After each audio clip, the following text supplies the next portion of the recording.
from the worldwide leader in sports. Love following him on Twitter and Instagram. And, of course, his commentary on ESPN is second to none. Day after Baylor waxes Gonzaga for the national championship. Jay Bilas here on the Rich Eisen Show. How are you, sir? I'm doing great, Rich. How are you? That wasn't even Baylor had everyone at hello last night, huh? Didn't it remind you of the Super Bowl a little bit? You know, we talked about the offense of Gonzaga, kind of like we talked about the Chiefs, and you know how explosive they were, and beautiful offensive team to watch, and just like the Chiefs, Gonzaga got bullied by Baylor the way the Buccaneers bullied Kansas City. I mean, it was very similar.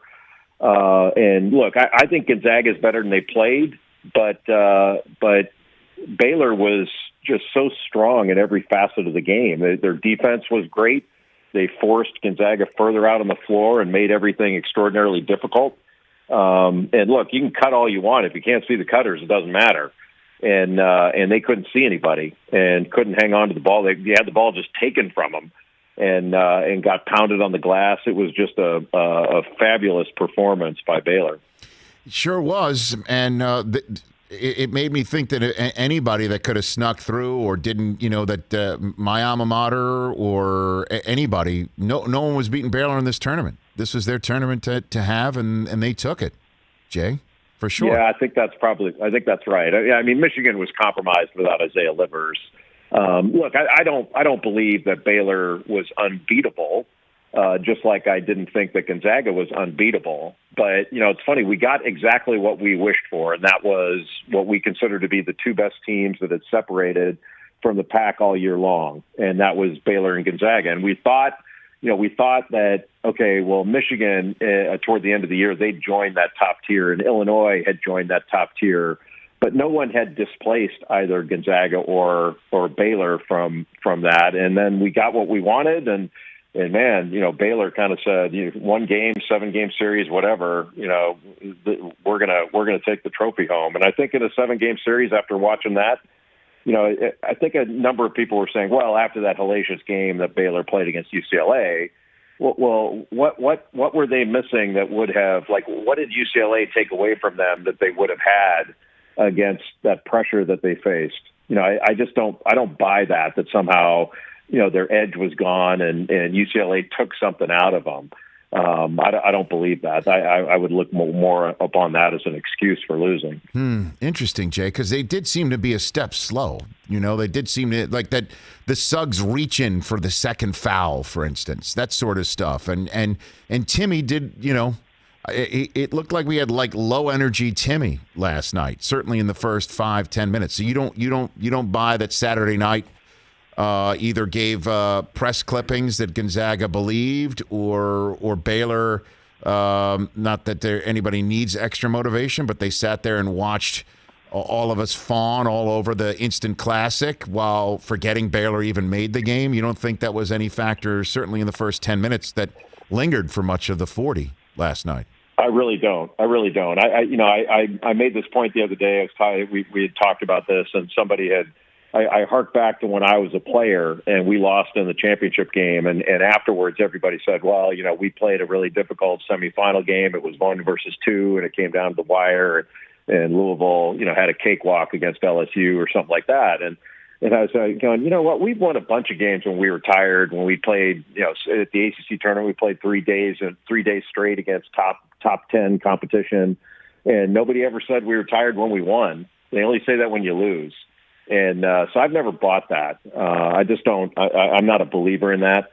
And when you looked at what Gonzaga was trying to accomplish and Baylor took everything away from them, I don't think an extra night's sleep would have made any difference. Jay Bilas here on the Rich Eisen Show. Can you put into perspective for those watching and listening right now, sir, what Scott Drew built and the odds against which he built them, this team?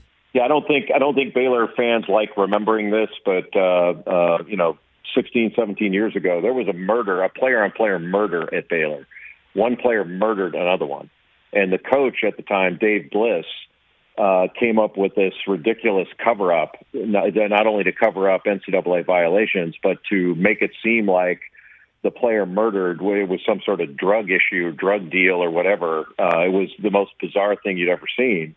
And when Scott Drew, who was at Valparaiso at the time and had just taken over for his father as head coach, he wasn't even there for a year, if I remember right, as head coach.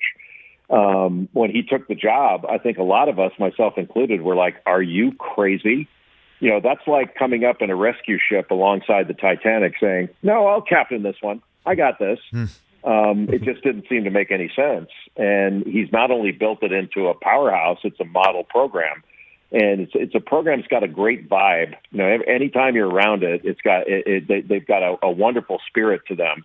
And, you know, they recruit at the highest level. Their players are all good guys, like at Gonzaga and other places. So, you know, this isn't they're not just on a good run here. This is a program that has staying power for the long term. And they could have won it last year if we had a tournament. There were other teams that were right there with them: Gonzaga, Kansas, San Diego State, Dayton, some others, Florida State. But this year it was them and Gonzaga the whole year. And then, over the last, what would you say, quarter century, 30 years, the Drew family has quite a stamp on this tournament and this sport and March Madness, from Homer Drew, drawing up the play for Bryce Drew, Valpo, one of the greatest shots in the history of the first weekend of the NCAA tournament, and upsets that we talk about for years to come. And now here's Scott turning Baylor into national champions after what you just described. First national champion in the state of Texas in men's basketball since the Glory Road, Don Haskins' 1966 Texas Western team. I mean, this is serious history that they're writing as a family, wouldn't you say? Yeah, I think so. And they're becoming, and Bryce made the tournament this year at Grand Canyon. He had taken the job at Vanderbilt and gotten fired there after getting beat so much in conference play. But then he turns around and takes Grand Canyon to the tournament, which is extraordinary. So for that family to have accomplished all that, and I think all of them have had their success individually as well as together. It's really a nice story. They're really nice people. That's the main thing. I mean, Scott has always got time for other people. He's always putting others first and thinking about their well-being. And anytime you're there to do a game, he's always calling you, "Hey, you need anything?" And it's like, yeah, that doesn't happen very often. No. Usually we're chasing the head coach around, and he's calling you to say, "Hey, you need anything?" That's a pretty good deal. Jay Bilas here on the Rich Eisen Show. Couple of other items up for bids, to use the phrase that pays. Hubert Davis named the new head coach at North Carolina, succeeding Roy Williams there. I know you know Hubert. I saw you tweeted out that old SportsCenter or old ESPN commercial with you and he back in the day. What do you think of the hire? I think it's fantastic.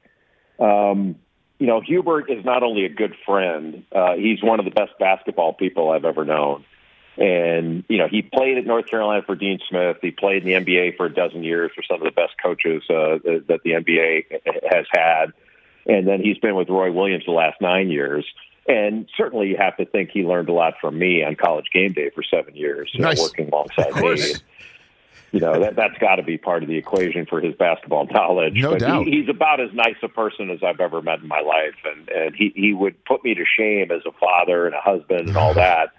And so I think it's the perfect fit for a great program. He's the right guy at the right time, I think. And now here we go again. I mean, obviously Mike Woodson in Indiana, Hubert Davis in North Carolina. Obviously Patrick Ewing back at Georgetown. My alma mater hiring Juwan Howard. Is this the new wave here? Is to find a former player from your school to restore or keep something going? I mean, have we seen something? Jay, what do you think? It certainly makes the fans happy, especially at the beginning. And nothing's going to make them happy if you don't win. So they don't care what family you came out of if you don't win. So that's the baseline for every coach, no matter what the hire. But we've seen that as a trend where everybody says family now. It's not a teammate. It's now it's a brother. And so we've got these family, this family stuff being talked about a lot. and hiring within the family. Even though it's funny, Rich, the head of the family didn't come from the family. The head of the family came from somewhere else usually. But I think it's all great. Like Hubert knows the place, and he was talking with us yesterday. I think it was on one of the game day shows we had about, his uncle Walter Davis was an All-American for Dean Smith at Carolina. And he said, I've been in love with North Carolina since I was 4 years old, since I first walked on the campus. And he said, they didn't recruit me. And Dean Smith, I think Dean Smith and Bill Guthridge, I think he said, came into his home and they didn't offer him a scholarship. And Hubert said, all I want is an opportunity. You give me an opportunity and I'll make the most of it. And Dean Smith called him back a couple days later and says, you know what? Yeah, I thought about what you said. It made an impact and I'm going to give you that opportunity. And he was an All-American there. It's really an extraordinary love story between a player, and then an assistant coach, his family, and his institution. A few more minutes left with Jay Bilas here on the Rich Eisen Show. Okay, counselor, it looked like last Wednesday, let me get the case right, NCAA v. Alston in the Supreme Court of the United States. It sure looked like, the justices ran like a matchup zone on the NCAA lawyers and confused the hell out of them like it was a Syracuse first or second round game, Jay. I mean, everything that I read, it made it seem like when an opinion may, in this case, be issued in May, that change is coming. Can you put in layman's terms what happened and what you think is happening or what will happen here with the NCAA, Jay? Yeah, well, first, Rich, I think change is coming anyway, irrespective of what the Supreme Court does. But there's a case before the Supreme Court now. It's called the Alston case. And the case is really about whether the NCAA can put caps on educational expenses. So it's not just they can't just say, all right, you get a scholarship and a stipend, and that's it. If a school wants to give an athlete a laptop or something like that goes toward education, right now they can't do that. That would be an NCAA violation. So that's what the case is about. It's chipping away at the amateurism principle. Now, what I would tell you is trying to read the tea leaves, they would say, or trying to predict what the Supreme Court will do or decide from oral argument is a fool's errand. It's more difficult than trying to pick games in the 68-team bracket. But longtime observers of the court, not people that look at sports cases, but are sitting there and going over. Longtime observers that have covered this forever have said, based on my experience, this is not good for the NCAA. This is not a good sign for them. Their arguments were beaten up pretty hard. And so one of the things that happens that can happen is a justice can have a particular opinion and then stress test that opinion by asking questions that are opposite to what they think. So you can't always rely on what's asked as a forecast of what's going to happen, but I don't think it's going to be favorable to the NCAA. And the funny part, Rich, was they asked for this. They're the ones that took this case to the Supreme Court. So if they lose it, all you have to do is look to Indianapolis saying, why did you do that? You actually had some pretty good case law on your side with the O'Bannon case. Why would you do that? But they did it. And look, I think they're arguing a house of cards, frankly, but they've received deference from the courts over the years. But I think that deference is waning, and I think the Supreme Court oral argument was a pretty good sign that that's the case. So then what happens? I mean, does the way that we see business done change? Like, are players going to get paid, or name and likeness image and stuff like that? Or what do you got? What do you think is going to come up? I think they're going to get name, image, and likeness coming forward, that this is going to open that up. The NCAA should have done it already. They could solve all of this by just passing less restrictive rules and allowing the players the same economic rights as literally everyone else. Like, as you know, Rich, non-athlete students get more scholarships than athletes. So are we saying they're paid, but yet they're not restricted in any way as to what they can earn or accept from their school or from anybody else in the free market, whatever. So the idea that the schools get together as a cartel and restrict athletes, I don't think is sustainable in the long term. I'm surprised it's lasted this long, frankly. But the NCAA could have made these rules. And what we're seeing is states are passing name, image, and likeness laws right now. And the reason they're doing it is because California did it, Florida did it, and other states are afraid they're going to be left behind and they're going to be out of luck for recruiting. And that sort of, I think, makes the argument that this is what competition looks like, that when there's competition for player services, people are willing to pay and they're willing to allow all this stuff. They know what's the most important thing. It's not who has the best coach. It's who has the best players. Now, coaches are important, but if you don't have players, you can have the greatest coach ever. The greatest coach with bad players loses, and the worst coach with good players wins. You have to have good players, and they're worth a lot more than a scholarship, and I think that's becoming pretty clear to everybody. So put your experience of being a trial lawyer and a college basketball analyst all together, Jay. If you think the Supreme Court's going to upset things here, what are they, the 12 seed against a 5 seed NCAA, or is it a 12-5 matchup? What do you got, an 8-9? Is it the UMBC 16? Yeah, based on how long do they go here? Based on the way I view the law, the antitrust law, and the way the NCAA behaves, and what I heard out of the 1-hour oral argument, I think the NCAA loses this case, and I think going forward they're going to lose a lot more of them. Now, they may not lose every one, but they're not going to win them all either. They used to win them all because the courts used to give them an unbelievable amount of deference, but I think they see now this is a multi-billion-dollar business. How can you claim somehow that this is amateur? They see through it. It's so obvious, and it's the one area where the NCAA has never evolved. They've never budged an inch on athletes.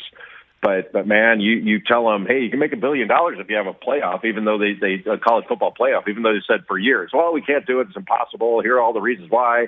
$1 billion. Oh, okay, we got one the next year. It's ludicrous to suggest that we can't do name, image, and likeness. Of course we can. Jay, you're the best. Great run, great season. Thanks for the calls. Let's do it again very shortly. You take care. Looking forward to it, brother. Thank you. Right back at you. Jay Bilas, at Jay Bilas, at Real Deal Jay Bilas, right? On Twitter and Instagram. Hey, you watched all the way to the end. Thanks for that. Watch more right here.